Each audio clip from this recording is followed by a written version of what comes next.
When people see me now, they see a young woman who's doing well. Someone who's achieved 9 GCSEs, who's studying art, and who's working towards her dream to becoming a nurse. They see confidence, progress, and maybe even success. But what most people don't see is the story behind it, the struggle, the hurt, and the people who helped me make the transformation possible. Because the truth is, I didn't get here because the system worked perfectly. I got here because one person refused to give up on me. It wasn't a social worker, a report, or a policy that changed my life. It was my foster carer, Irene, or as I call her, Nan. When I came into care, I was angry, confused, and broken in ways I didn't even understand. I had spent years being more of a parent to I had spent years more as a parent than a child, making sure my younger siblings were safe and fed, trying to hold our world together while mine was falling apart. By the time I entered care, I didn't trust anyone. I didn't believe in promises, and I didn't think love lasted. I built walls so high around myself that no one could climb them, or so I thought. Then there was Irene. She didn't give up on me when I tested her patience. She didn't walk away when I shouted, when I cried, or when I shut down completely. She didn't treat me like a case or a placement. She treated me like a person, a young girl who was just scared and afraid, who had been let down too many times, and who desperately needed to be loved without conditions. Irene saw through the anger. She saw through the silence. She saw me.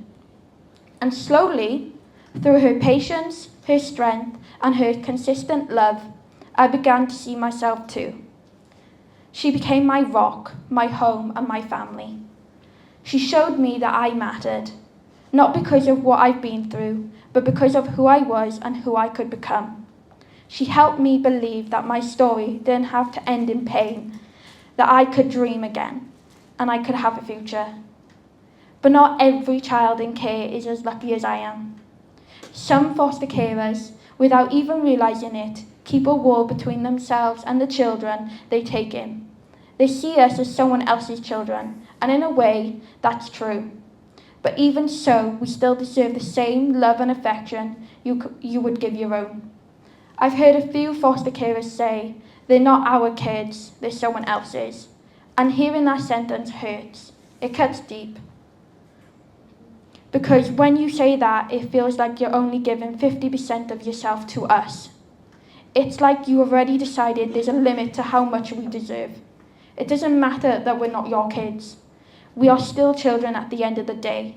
Children who have already been let down, already been told we're not wanted, already learned how to pretend we don't care. When you hold back your love because we're not yours, we feel it. Every single time you hesitate, every time you keep that emotional distance, every time you make us feel like guests instead of family, it chips away at us. And it teaches us that love always comes with conditions, and that's the kind of pain that follows you for life.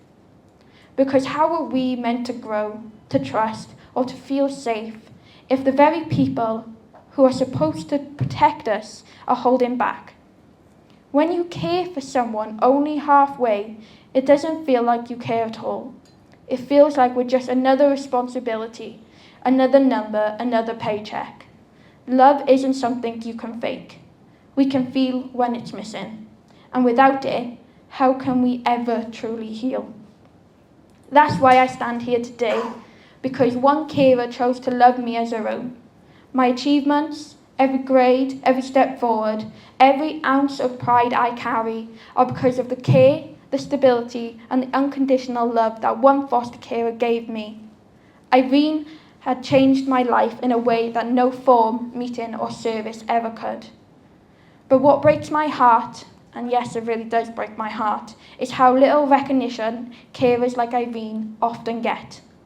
The foster carers who stay up all night comforting a child reliving trauma, The carers who show up at every school meeting, every appointment, every review, even when their voices are brushed aside. The carers who take on the emotional weight of children who arrive broken and afraid, and somehow, through pure love, patience and resilience, help them feel whole again. They are the quiet heroes of the care system. They are the ones who do the real, everyday healing. Yet too often, their voices are heard, their sacrifices go unnoticed, and their impact isn't celebrated the way it should be. Now, I know social workers and support workers have incredibly hard jobs. You face impossible caseloads, constant pressure, and a system that doesn't always work in your favour. And I do believe that most of you care deeply, that you want to make a difference. But sometimes the system makes it too easy to forget what really matters: the child, the individual behind the paperwork, the voice that isn't always brave enough to speak up. We don't need more reports or tick box exercises. We need more humanity. We need you to listen, to really listen, not just to what's written in our files, but to what we're trying to tell you, even when our words come out as anger or as silence.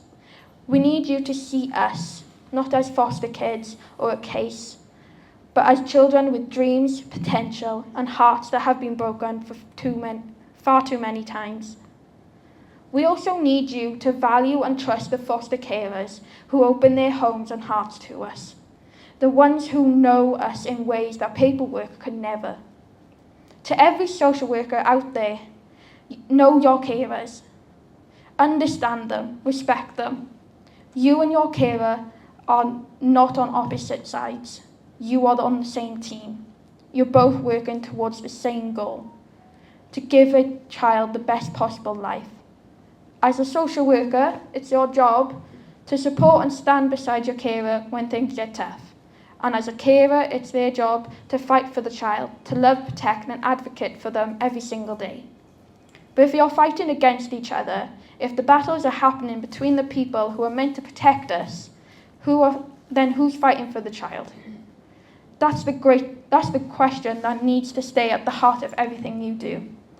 I am living proof that one person's love can rewrite a story.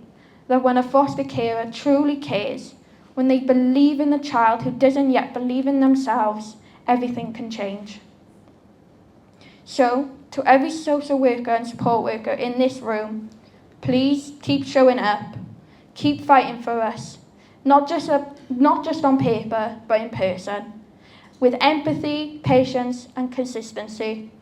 Work with your carers, not against them, because together you have the power to shape a child's entire future. And to every foster carer, whether you've been doing this a year or a lifetime, thank you. You are the reason so many of us are still standing. You are the reason we believe that love can last. You are the ones who take the broken pieces of a child's world and help them build something beautiful again. Because real change doesn't start with a policy, a form, or a system. It starts with people who care enough to stay. It starts with those who listen, who believe, who love, even when it's hard. It starts with you all. So thank you.